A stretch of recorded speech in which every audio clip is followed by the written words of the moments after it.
If you've been on the internet for a while, you've probably heard about Florida Man. The man, the myth, the meme.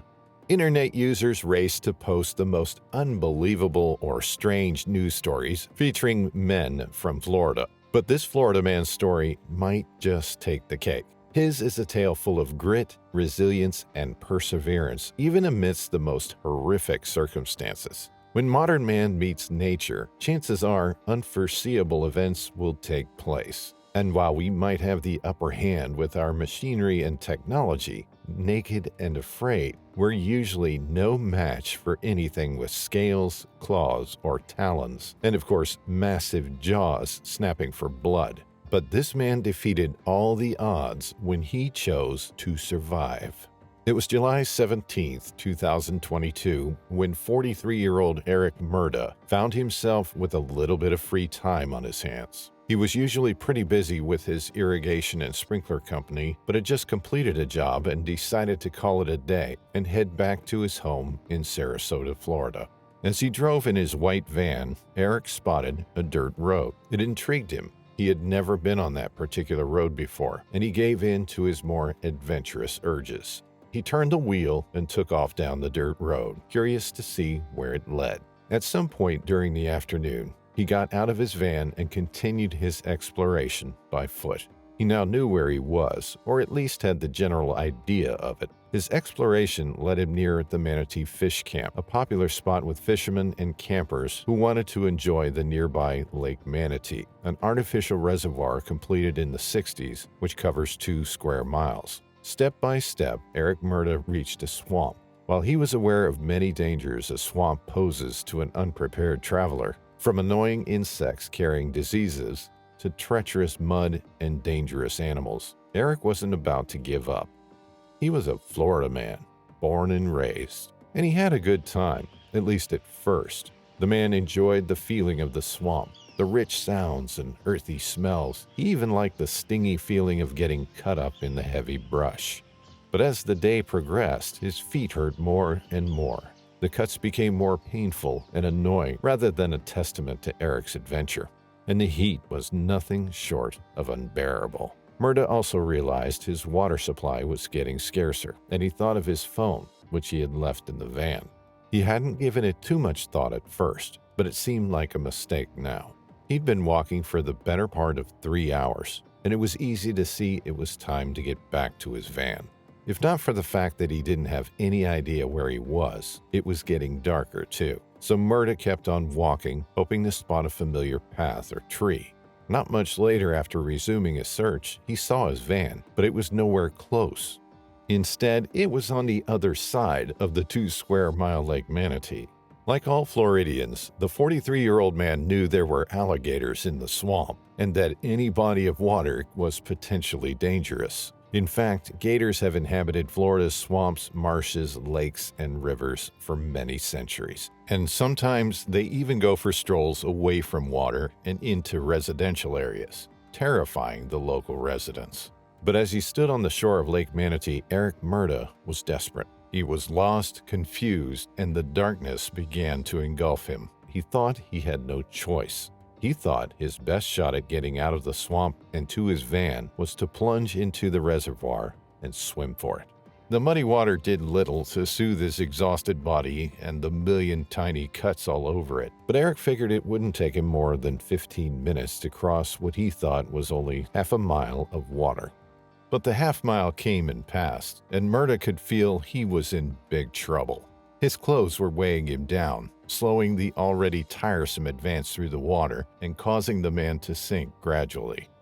He took them all off, work boots, pants, long-sleeve shirt, and resumed his swimming naked. At least now Eric felt nimbler, but something got him on edge. The man wasn't sure what it was. He couldn't hear anything out of the ordinary, but it seemed to him that the very air he was breathing grew heavier and more tense. In an instant, Merda realized he was being watched. When he looked over, his blood froze in his veins. The beady, empty eyes of a huge alligator were closely watching him, really closely. The scaly beast was swimming parallel to him, merely 2 feet away from the man. Fight or flight initiated. The man turned to start swimming again. But as he raised his right arm, the alligator leapt on him and latched all of its 80 teeth on the outside of the man's right arm. Alligator teeth are not especially sharp, since they don't rip flesh off their prey, but their jaw muscles are massive, and they clamp down on their prey with full force. American alligators have a bite force of about 2,125 pounds per square inch, and this particular alligator wouldn't let go of Eric Merda, no matter the fact that the man started hitting it with his other arm and kicking at it with his legs. Instead, the creature pulled him under the water. The man fought back and resurfaced. Then the gator pulled him under 2 more times. When Merda made it back to the surface the 3rd time, the powerful beast employed its most feared tactic, the death roll. It yanked the man back underwater and attempted to spin him violently in an effort to drown and dismember him, and the creature was successful. Eric Merda's right arm snapped away between the elbow and shoulder, and the alligator swam away contentedly with the man's forearm and hand in his mouth. The man saw his bones sticking out, but he couldn't feel any pain yet. The shock was too powerful. He was confused and in pain, but he didn't want to lay down and die, so the man pushed through the pain and the unforgiving brush. He spotted a tree and pulled himself up, and then spent the following couple of hours shouting and waving at every plane flying above, but no one heard him. Still, he didn't give up hope. He made a choice, and the choice was life. Walking through the thick brush wasn't an option anymore. It hurt Eric's exhausted body, and it hurt the exposed tissue on his severe wound even more. And he kept getting lost in the grass. It wasn't much of a decision to go back to the water. The 43-year-old knew he had to do it if he wanted to survive. The overgrown shoreline was also hard on his mangled body, and each time the thick vegetation touched him, the man would scream. Sometimes, when he raised his eyes, he could see an alligator watching. For the next 2 days, the man fought his way through the swamp. By the 4th day of the horrible ordeal, Merda's advancing through the underbrush was painfully slow. But at some point, he saw a sign of civilization, the most beautiful sight in the world. An old beer bottle dumped on the ground. That one beer bottle gave him enough strength to continue. The man was sure he'd reach someone soon, and he was right. Finally, he spotted a fence and a man walking toward a pickup.